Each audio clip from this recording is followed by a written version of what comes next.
So the 14th drug mule has, in the last 2 months, has been arrested in OR Tambo. I've covered this story before. And this time it's a man from Paraguay. Now, after speaking to a former SAPS officer, I am inclined, and also just reading around online, I'm more inclined that this is to distract us from something else. So if there is a tip-off on the one that is caught, the question is how many are actually getting through customs while the police are looking the other way?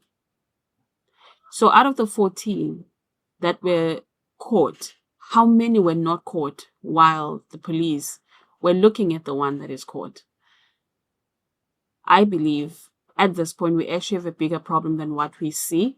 I think we're just seeing the tip of the iceberg, and there's a whole lot more that is going down. And why after all of these people, I also asked my question, like, after all these people have been caught, the 14, why would someone who is bringing drugs into the country continue to let people come through, right? The logic tells you that really we are being distracted from the bigger operation that's actually happening. Because if I've got, let's say, 10 people that are coming through with drugs and I tip off on just one, and while the police are excited about the one, while they're investigating the one, I've got 9 other people that are coming through customs that are not going to get caught. I can sacrifice that one person for the 9. But if I have one person that's coming through and I keep bringing those people in and they keep getting caught, why would I allow all of 14 people to go through South Africa if they're so good at catching them? We have questions to ask here because I don't think we are seeing the full picture. I think we are excited by looking the other way why something bigger is happening. And apparently this is their MO. So why are cops not actually scrutinizing everyone that is actually coming through from Brazil? Why not? What are we not seeing here? What are we missing? We'll also watch an interview of a Paraguayan woman who's in Sun City, on how she got caught and how she got caught up in all of this. She was also arrested in OR Tambo a while back as a drug mule, and she apparently did this twice. It's interesting why she actually ended up doing it again, and how she met the person that would then later bring her into this. Quite interesting. So let's listen to that as well today. The recent arrests of 14 suspected drug mules have brought renewed attention to South Africa's role as a key transit route and destination for drugs. Police say the 14 were intercepted at the OR Tambo International Airport in the last 2 months. Just yesterday, a 43-year-old Paraguayan was arrested after a medical examination revealed foreign objects in his stomach. By last night, he had released 20 bullets of cocaine pellets. Let's take you now live to OR Tambo International Airport, where my colleague Aldrin Sampier is standing by. Aldrin, such an important discussion this because there always has been the question on whether or not South Africa is a major transit point for drug trafficking. 14 arrests in 2 months is quite the number. Talk to us about really how important these developments are in the fight against drug trafficking. Well, very important developments, of course, and also giving some sense of hope when it comes to the work that is being done by the police to try and track down these drug mules, and also the intelligence that is used by the police to, if you take into consideration the informants that would tell the police about a drug mule, as an example, or consignment that would be arriving at any of our ports. So it's very, very, very important. I'm going to be having a conversation now with Lieutenant General Tibelo Musikidi, who is the Deputy Police Commissioner, and really overseeing what has been happening so far. You just mentioned one of the people who were arrested yesterday, the 14th in the past 2 months, obviously from Paraguay, and as you've indicated, 20 bullets at the time that the police released the statement that had been discovered in this man's body. But we're going to get a quick update now from the Deputy Police Commissioner, and also speaking broadly about the work that is being done by the police, and also taking into consideration the work work that they do with their counterparts, including Interpol. Lieutenant General, very good morning to you. Thank you so much for making time for us this morning. So yesterday we received news of a 14th person who has been arrested over the past 2 months here at the OR Tambo International Airport. Apparently he's from Paraguay. Please explain to us what exactly happened here. Good morning, Andren, and good morning to the viewers at home. Yes, indeed, we have seen a spike in the detection of these drug mules in recent days. As you are rightfully saying that yesterday's arrest was the 14th of the people that were busted here at the OR Tambo, and this is as a result of a multidisciplinary collaboration that we are seeing with the officials that are working here, the alertness of the members, because some of the cases it's a personal detection based on your investigative skill and the suspicion that officials, and it doesn't matter from which department, but that collaboration that we are seeing here working together, and perhaps the intelligence as well that they are receiving, and they are following up on those intelligence, have seen this particular arrest in recent days. I can confirm, Andrian, that up to this point, the person who was arrested from Sao Paulo, who a Paraguayan that was arrested, has so far released 117. And every time when this release happens, there will be a bleeding, which can be a health issue that is happening, and they have stopped that operation to rush him to the hospital for medical treatment. It is risky to swallow the tablets, as of this recent case that is showing that if you do swallow, there are strong possibilities of a loss of life in what you are doing. Yeah. Can you quickly explain to us exactly the capsules themselves, these bullets, the size of the bullets? If you take into consideration the man from Paraguay who has been arrested, what kg would that translate into? In terms of one bullet, the kg, it's almost 0. It's like maybe using the size of your finger. Okay, so I'm going to ask the Deputy Police Commissioner to use the size of a finger, just to give you an indication of the size of the bullets that they would swallow. Size. So some people found to be swallowing more than 100 in this case as well. Okay. More than 100 of this that will be stuck in your stomach until you reach your destination where you will release them. They have the way of releasing them. I do not want to talk about that because it might be encouraging in others to doing these things, thinking that it is an exercise that can be done and it is safe. It is not a safe exercise at all. It's a medical risk. Yeah. And I think even the money that they are getting out of that will not worth your life. Yeah. Are you able to tell us what those capsules are made out of? Why is it that some of them don't burst? Why is it that the drug mules rely on whatever material is being used to swallow that material and being transferred for hours on end, while that is in your body? I will be lying to you to say this particular material is being used. I think our forensics teams, because when they are getting released, they are immediately being sent out for assessment by the forensic team to check what would be the product that is being used to cover them. But they are covered in such a manner that they stay. I must caution the viewers at home that it is not always a case of them being safe inside, because there are incidents where they burst, and when it bursts, it's an instant life gone. You die immediately when it bursts inside, because this thing, it's inside of you, and then it will go through the system and attacks the heart, and you are gone. Okay, so the Global Initiative Against Transnational Crime has identified South Africa as one of the hotspots for drug transit. one of the locations that is being used. Why do you think that is the case? What is it that you have picked up from your intelligence that is telling you that South Africa has become vulnerable, not only because of its geographical position, but also perhaps maybe lapses in terms of tracking down these individuals? I will not say it's because of the gaps within the system. The recent arrest is an indication that we are hard at work.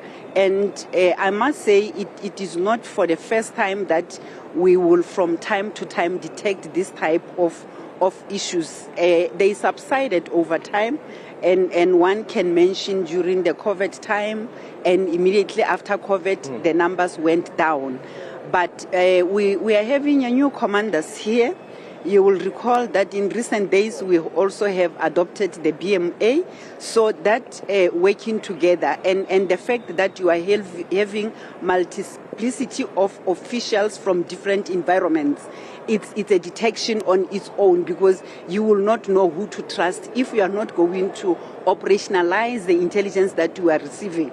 And the next person next to you who's from another department picks up, it might be against you. So we are seeing that now the command structure has put the system in place that is ensuring that when the intelligence is received, it is operationalized. So it is a matter of using a correct intelligence and our collaboration. Remember recently when the National Commissioner and the team attended the National Assembly the Interpol National Assembly, there was that collaboration that they had with the Brazilian Federal Police. We have sent the team immediately afterwards, I think 6 months or a year afterwards, they went there to tighten that MOU and to make sure that we are working. We also have what we call a trilateral planning cell that has been working, and we as the South African Police Service are currently the chair. They are monitoring the southern route. So we are having this multiplicity of systems that we have put in place, the collaboration, the working together, including the trust that now we are now having between ourselves and federal Deputy Commissioner, police. unfortunately, we're running out of time. I just quickly want to squeeze in these two questions. One is the masterminds. We see the drug mules being arrested, but who are the masterminds? Are you able to track down the masterminds? We have from time to time been communicating through Operation Chanela our successes, the cases that are sitting with our DPCI. Remember, we have DPCI here as well, where DPCI is looking at level 3 to 5 of this network, criminal network in the trucks. So we have quite a number. Inland, domestically now, we have a lot of more than 24,000 of the dealings. We have more than 77,000 arrests on the people that are now found in possession. So that is an indication but that's in possession, but the masterminds, the people who are coordinating this entire thing. This is the statistics that I'm saying. It's that one that is sitting with the DPCI, where we are seeing a lot of those people that have been detected, that are being investigated. And when it gets to that level, it is not a one-size-fits-all. You cannot investigate it today and just finish. It's an organized crime. You need to look at all the connections before you do the arrest. Has the intelligence looked into how the money is transferred? Have you seen into whether perhaps maybe some of these drug operators are using Bitcoin instead of using normal currency, because they know that you have the international institutions that are also looking at transactions and how those transactions are taking place, but not so much when it comes to Bitcoin? Not so much when it comes to Bitcoin. It is part and parcel of our investigation. You know, we have FIC, Financial Intelligence Center, that is when we pick up, and when they pick up the transactions, obviously when large amounts are involved, the investigation starts, and most of the time you'll find that it's mainly on the people that are using trucks. That is why so much money that you will find being transacted. But when it comes to others, I think in 2 years back, there was an investigation precisely on the Bitcoin, the use of Bitcoin, the cryptocurrencies and your visual currencies that are being used. And South Africa was found to be one of the countries that is contributing a lot on these visual transactions that were most of the time illegal. Okay. And we are hard at work with all the systems to make sure that we close all the taps, all the gaps that we may found on the system. We put measures in place. More or less, how much does a drug mule get? You'll never know. 24, 35,000. Your life for 35,000 rands. 25,000 rands. So 21-year-old, 35,000. It's nothing. She was offered 35,000. Most of the time they are offered not more than 35,000. Okay, well, the question then is it lucrative? Does it make sense to swallow all of those bullets for 35,000 rand at the end of that entire transaction, and also considering, of course, the risk that is run if you do swallow those particular bullets? So we will be continuing our conversation a bit later on. We'll also be speaking to the Department of Social Development about the impact of this when you find that some of the people, the drug mules that are arrested, are pregnant and end up giving birth overseas while incarcerations, and the Department of Social Development having to report them or transport them back to South Africa. That conversation will be taking place a bit later on. We're going to take a quick ad break. We'll continue with the AM report at the top of the hour. Let's bring you back to our focus this morning. Police have arrested yet another suspected drug mule at the country's biggest and busiest airport, OR Tambo International. A 43-year-old Paraguayan man who was traveling from Brazil was found to have swallowed pellets of suspected cocaine. The latest arrest brings into focus questions around why South Africa remains an attractive destination for drug rings. In this special feature, Newsroom Africa's Linda Mnisi speaks to foreign inmates who were nabbed in this country.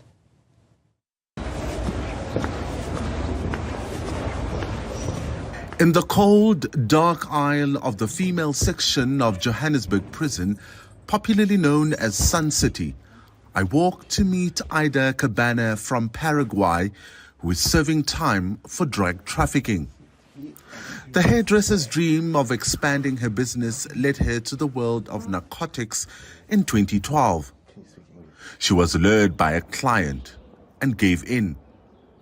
Cabana made her first successful trip to South Africa, which gave her money to fulfill her dream. She was even able to save. But then drug kingpins came back, threatening her to go back. But her second trip wasn't as successful. I arrived there in OR Tambo, and they just called me. They says, come the side. So I just went and said, where's your bag? Your traveling bag, your suitcase. But in signal language, because I didn't understand a word.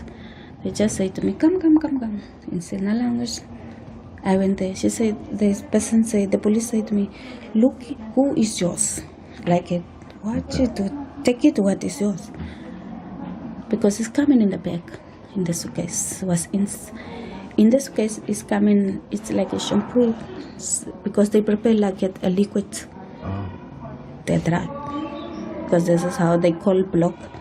And then they have to unblock it with some chemicals things, so it can come back to normal.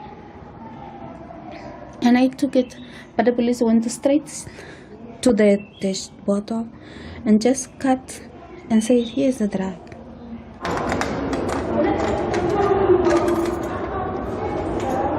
She was handed a hefty 18-year sentence after drugs worth an estimated 2 million rands were recovered. The 40-year-old has been behind bars for 10 years in a foreign country with not a single visit from her children or other family members. What is life like here?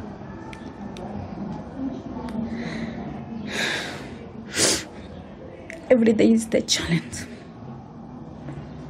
Because no one day is the same. Every day is a new thing, is a new challenge you have to face.